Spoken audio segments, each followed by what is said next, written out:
Welcome to our day of mindfulness, or I should say day of meditation. It's not only mindfulness, but it's the practice of the whole Eightfold Path, and in particular focusing on those elements of the Eightfold Path that relate to meditation, being effort, courageous effort, mindfulness, and samadhi, being concentration or the bringing of attention and placing it in one spot. So I think you're all veterans at being on these days, so I won't say much right now. You know what we'll do. The schedule is just an orientation right now, and then we'll go into just a guided meditation. Then at 10:40 we'll have a break till 11, just a morning tea break. Then then 11 o'clock I'll give a Dharma talk. And today's Dharma talk is about coping with crises, an existential approach, a little bit of a look at existential therapy, but also the Buddha's Eightfold Path as a way of dealing with crises. And then we'll have lunch at 12:30 till 1:30. Then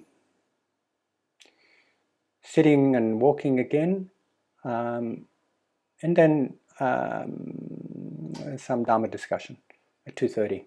We'll finish up around 3 or close enough to that, maybe a little while after that. So the meditations, for the most part, will be about 30 minutes long each, and you can choose to stay in your posture if you want for a full hour, or if you want to vary your posture. I'll start with the sit, and then we can do a walk, and then we can vary backwards and forwards between sitting and walking. And the basic instructions are for you to use a meditation that you feel comfortable with, that you'd like to develop. And if you don't have any particular idea about what you'd like to do, well, I'll suggest that what we do is practice the 4 applications of mindfulness, or the 4 foundations of mindfulness, being mindfulness of body, mindfulness of feelings, being that hedonic quality of experience, whether something's pleasant, unpleasant, or neither, and also heart-mind, which is bringing attention to the state of our heart-mind, basically, the mood, the emotion, the thoughts we're having, and so on. And also the last foundation being attentive to phenomena. And in this case, it's actually called dharmas. And dharmas are our experience of things, basically. Things as we experience them. And in particular, it's about patterns that we find in our lives. Patterns that get caught up with the hindrances, for example. And another pattern that we might discover is patterns that are called the 7 factors of awakening, being mindfulness, investigation, energy or effort, joy, tranquility, concentration, and equanimity. So you might be being mindful of those qualities, and in your mindfulness of those qualities, you're nourishing and nurturing them. With the 5 hindrances, of course, being obsessive desire, ill will, sloth and torpor, or mental thickness and dullness, restlessness and worry, and paralyzing doubt. With those patterns, you can become aware of them, and in your awareness you can see how they have arisen and how you can manage them, and in terms of letting them go or releasing them, and how you can keep them at bay.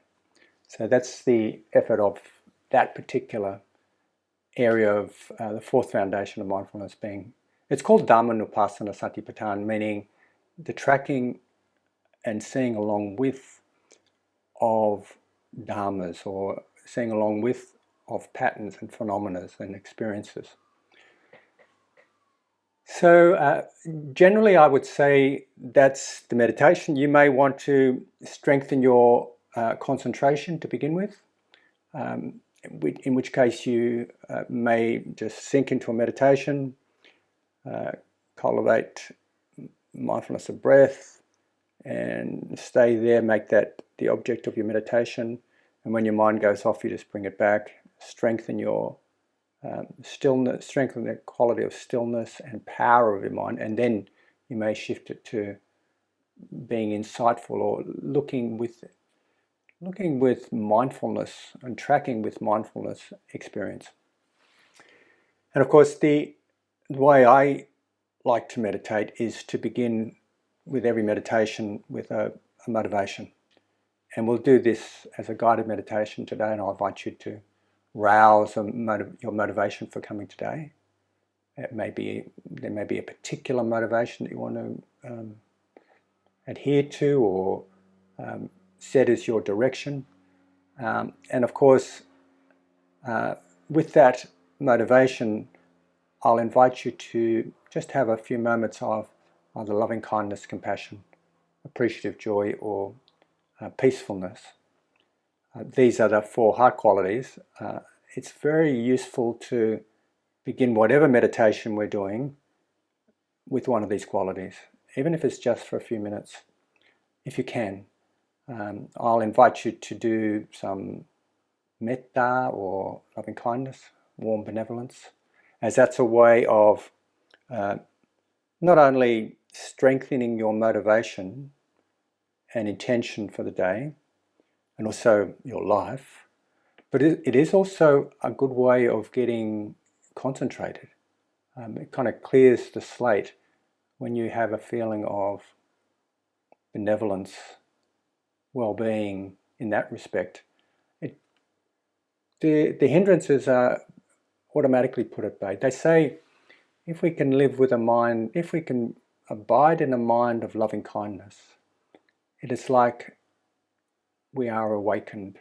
That's the way the awakened beings are, and it's also for those moments of awakening, the hindrances are put at bay. They're not present. For every moment of mind of loving kindness, genuine loving kindness, there's not a moment of hatred, or there's not a moment of aversion. So we're freeing our hearts from that burden of ill will. Okay, so any questions about what we'll be doing today? And I'll give you some guidance in a minute. I'll just guide you into being mindful of your breath, and then a short loving kindness meditation. Then we'll go into silence, and it'll be silence for the rest of the day. Maybe I'll do another guided meditation after the talk, depending on where people are at. And then we'll just proceed in silence. So is there any questions at this point in time? And okay, so everyone's perfectly awake. Yeah, all good. All right. Okay, so I'll just ring the bell to finish this little orientation, and I'll start it up again with a guided meditation so we can begin our process.